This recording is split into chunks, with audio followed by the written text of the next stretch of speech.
All right, welcome to Locked On Heat, your daily podcast on the Miami Heat. I'm Wes Goldberg here with David Ramil. However and wherever you might be tuning in, YouTube or your favorite podcast app, thanks so much for making Locked On Heat your first listen every day. The Athletic reported this week that the Grizzlies will not be re-signing Dillon Brooks under any circumstances, David. So now we know that Dillon Brooks is going to be a free agent this summer, and it's worth asking if he should be a target for the Miami Heat. Now, before you answer that, David, let me read you what John Hollinger, who drafted Dillon Brooks in 2017, wrote. Quote, the answer to the conundrum of where Brooks best fits is that he belongs in the spot where it's easiest for him to straddle the line, where he can be an aggressive bulldog defender without needlessly poking bears or goats, where he can be a secondary offensive weapon without getting overly thirsty, and where his edge and work ethic help inspire an overachieving team as it did in Memphis the previous 2 seasons. Sounds an awful lot like the Heat, doesn't it, David? Yeah, 100%. I know there's a lot of narrative building over the last few weeks. And I know even for some Heat fans in particular, seeing Dillon Brooks shove a cameraman while the Memphis Grizzlies were traveling to Miami for a game a couple months ago. I can't recall exactly when it was. Yeah, it was like the last couple weeks this season. Yeah, it left a dirty taste in everyone's mouth. And I absolutely understand that. Yeah. Sometimes, again, the line, as Hollinger wrote it, is what's driven Dillon Brooks to get to this point. It was a pretty interesting piece, and something that I don't think a lot of fans consider is that in order for players to get to be this good, whether you're talking about the 18th man on the bench or anything like that, you have to develop some kind of an edge, to the point where I've talked to players and they've told me you have to develop almost like a split personality, one that's more aggressive, one that's angrier, one that's almost hateful in a way, because that's the only way you can exist at this level. That's not good for your therapist, or I mean, maybe it's good for your therapist, at least for their college kid, their kids' college tuition. But as far as, it's not good for yourself, but it's also the necessary edge that for some players, a vast majority, I'd say, need to get to this level. They can't just walk that line. You talk about Duncan Robinson and imposter syndrome and everything else like that. For Dillon Brooks, like in that same Hollinger piece, he was maybe somewhat out of shape for NBA shape. And so he had to develop that kind of anger in order to fuel him. And that sounds like it's a perfect fit for Heat culture. And to take that anger and to wield it and mold it and sharpen it into a useful tool rather than just be a complete chaos, which is what it was in Memphis.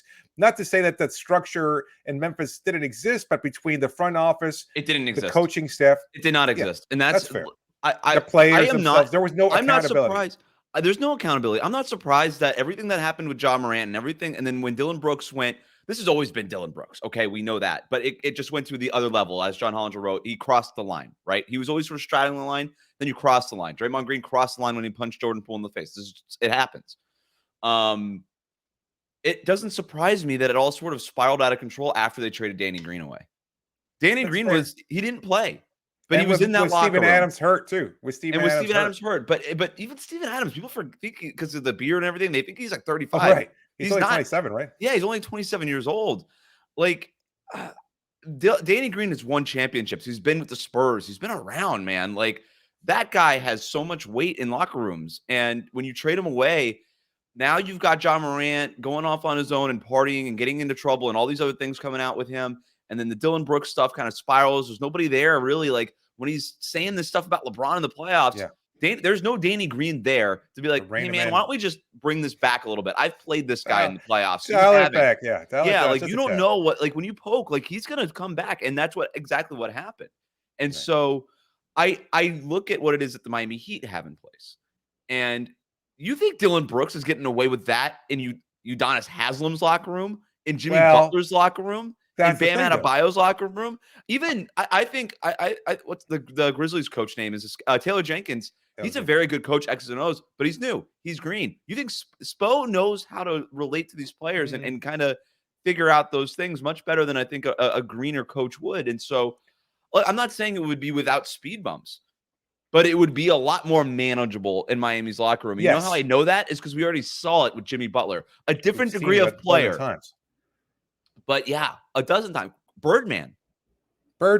Dion Waiters, James Johnson, Alonzo Mourning. Everybody thinks of him as this linchpin of the community. You know why he got a trade to Miami? Because he was an asshole in Charlotte and they didn't want to have anything to do with him. The same kind of bad reputation that Dillon Brooks currently has.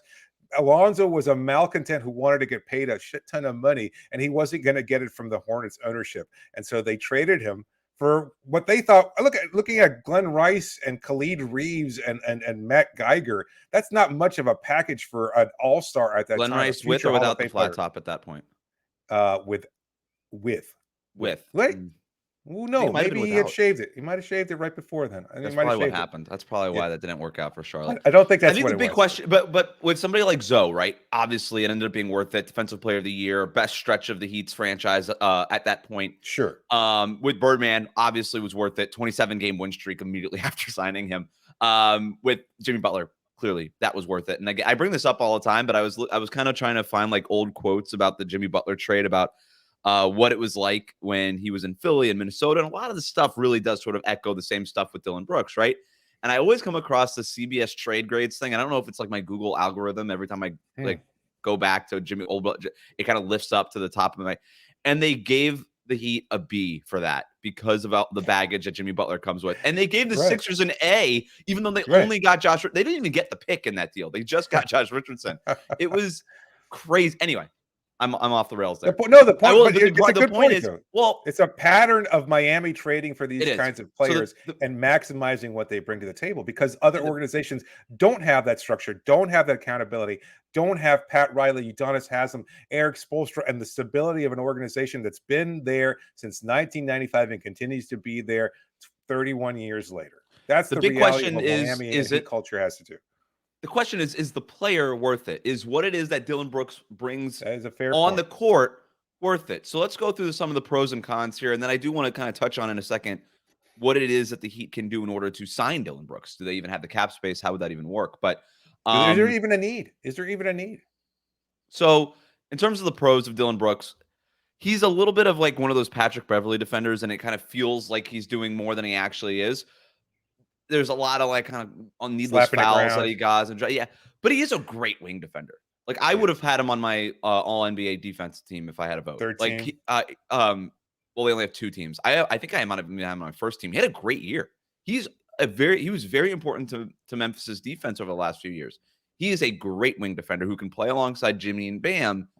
In that way, because he also doesn't 225. He has a negative wingspan, but at the same time, he's got the sturdiness to match up. Like everything like everybody says about Josh Hart, I think in the series. He's similar to that. He would be like similar to Josh Hart. They obviously have different games, but just in terms of like doesn't really need the ball, hustles a lot, always kind of doing that stuff.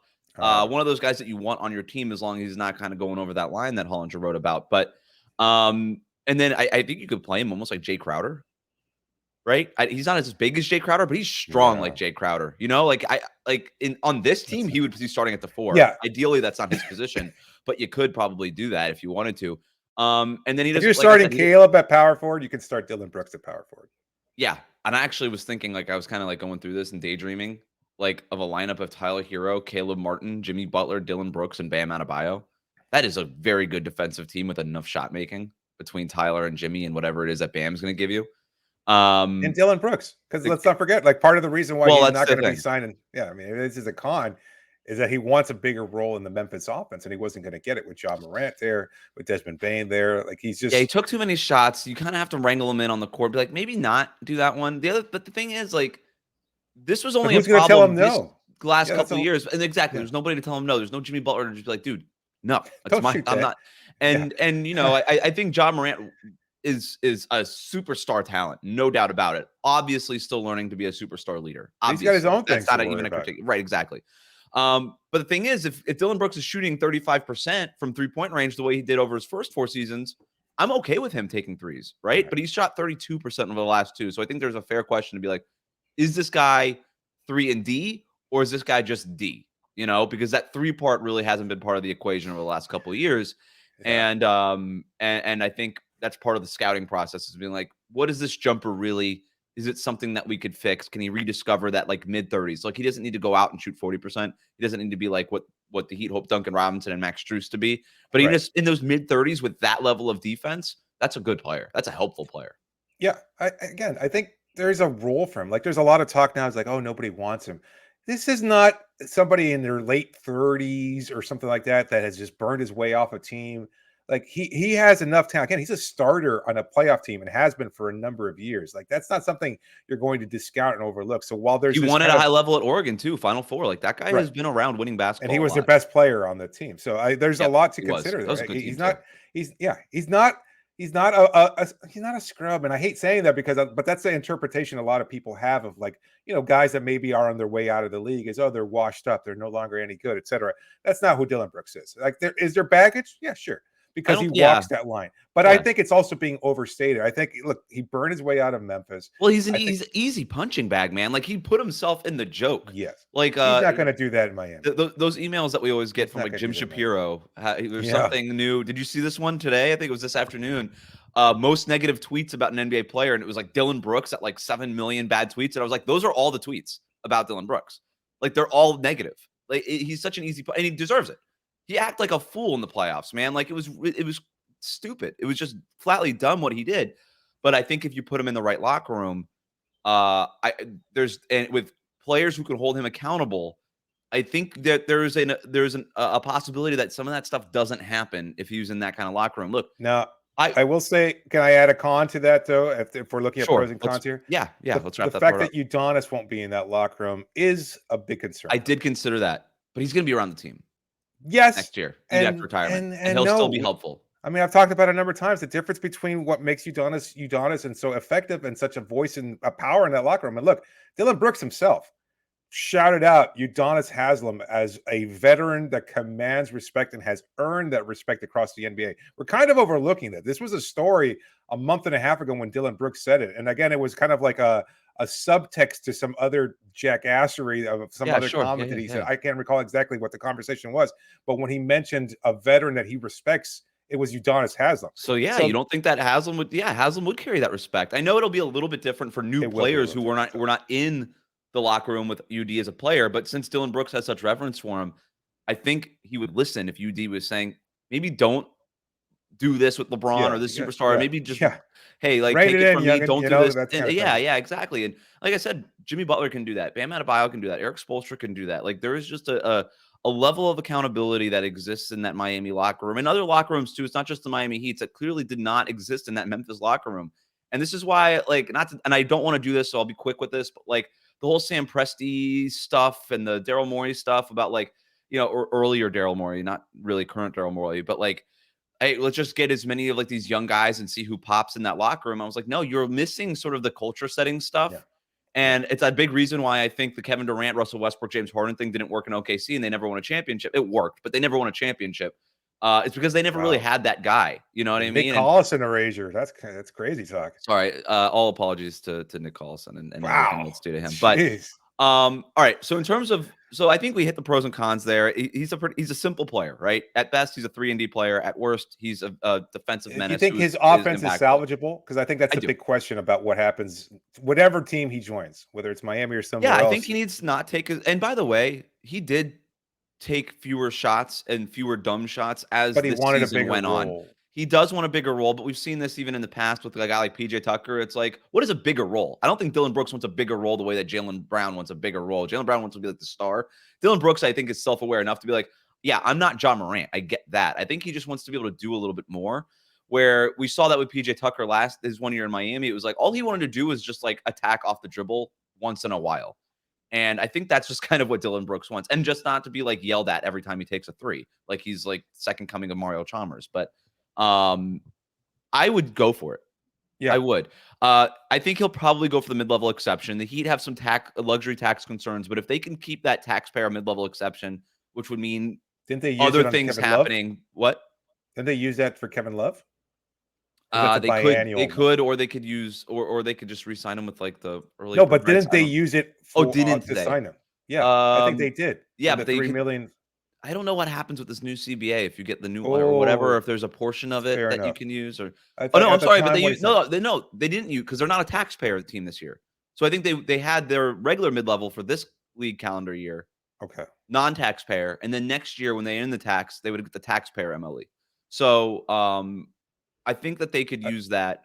If the question is, do they want to use it, depending on how close they are to the tax? And But I honestly, I think if they were sign him, I think it would be like what Dion signed when he originally joined the team in 2015, a 1+1, which is the second year as a player option. It's a make it right, prove it deal, where you get an opportunity a year to prove to yourself, to the Heat, to the rest of the NBA that you can be the best version of yourself. We've seen it tested here. Like Dion Waiters again was a player who didn't have any kind of place to call home. He had been on a number of teams already between Cleveland and Oklahoma City, and no yeah, one knew what to do with his talent. He was very good here. That everybody has he wanted to was. collectively forget that. He was good here. He Yeah. earned that Oh, I think second we remember contract that, here. and he did, and he Yeah, was he had that great year with 7-Eleven, the whole thing. yeah. 41, Um 41. the interesting thing about Dillon Brooks right now is that the Grizzlies have already told everybody that he's not coming back. So now, if you're a Now, wait, team there is some that, debate about that, though. I think there was a debate whether or not it came from the Grizzlies front office or from Dillon's people. well, whatever happened, he's not going back to Memphis. I think that much. No, Like that's yeah, what no, just yeah, burned. So whatever, yeah, whatever the reason is, it's clear he's not going back to Memphis, and that's to me the interesting thing because now if you're an opposing team looking for a defensive-minded wing, whether you're Miami, maybe Atlanta, like teams like that, Chicago. Yeah. Houston, like teams that are trying to do something here with their You defense. see, you can't do Uh, Houston though, right? Like I saw that name being linked, and it's like that's already an Well, explosive young locker room. whatever the team is, if you now have an opportunity to think about Dillon Brooks, and if you want to go there, because you're not really sure in any other free agent situation, is this team going to resign their dude? What's going to happen here? Like Dillon Brooks is going to be an unrestricted free agent now if you're an Yeah, opposing team, and now you have time to think about the pros and cons that you and I just laid out. But just to put a bow on this, I would go for it. I would explore it. Again, yeah, we'll see if the Heat actually have the room to do it. But if they do end up creating room at that kind of level, Dillon Brooks is a guy that I would have pretty high up on my board. It's also not a great free agent class, worth keeping in yeah. mind. No, I It's agree 100%. And look, with Victor Oladipo's injury, Caleb Martin, and the probable loss of Max Strus in free agency, you're going to need to shore up that depth in one way or another. Bringing another defensive-minded wing player can only help. And again, we talked about the positives of him being able to play up in terms of his position, his shooting ability, which we think can probably regress to whatever it was before the last couple of seasons. I think he's a good fit, and you don't worry about the lock. You don't worry about the locker room culture thing because this team is strong enough, stable enough to incorporate that and handle it. I think it's being overblown. I don't think he was hated in that locker room. And I the think a lot Grizzlies of, and the Grizzlies were a mess, and he kind of yeah, is. He's he being sort of wasn't the biggest problem scapegoated. there. He He's was being not, yeah, scapegoated a exactly. little He bit was for not this. the problem there. I think he kind of fanned some flames, and I don't think he was helpful. But you're asking him to be the heart and soul of your locker room. That's going to happen. In Miami, he's not going to be asked to be the heart and soul of that locker Yeah. room. They already have that. I'll say this. Nobody would care about everything he said if he was shooting 45% from Oh, three-point range. yeah, that's also true. But he's not going to do that either. But I understand the point. I talked to him for a story I wrote for Real GM. I think he's a really intelligent basketball player. He comes off as a doofus in media settings. I don't like Yeah. that he walked out on the media those last two games. That to me was weak. Oh, But what? even as we're recording this, Mike Budenholzer fired by the Milwaukee Bucks. Wow. That's So what happens when you don't take there's a that. timeout, I guess. Yeah. Sorry, Coach Bud. Yeah, that's pretty surprising. Anyway, that's for another show, I suppose. That'll do it. This was a nice little bonus episode for you guys, a little off-season content during the whole postseason mix. Dillon Brooks, worth talking about. Definitely something we're going to keep exploring as the playoffs, and then obviously once the offseason rolls around. So thanks again for making Locked On Heat your first listen every day. You're going to remember to subscribe to new episodes of Locked On Heat on your favorite podcast app and on YouTube. We're going to be back Friday morning with a preview with Locked On Knicks. We're doing a crossover preview with Locked On Knicks for Game 3, and then we'll be back over the weekend with a recap of Saturday's Game 3. In the meantime, thanks for joining me, David. You got it, Wes.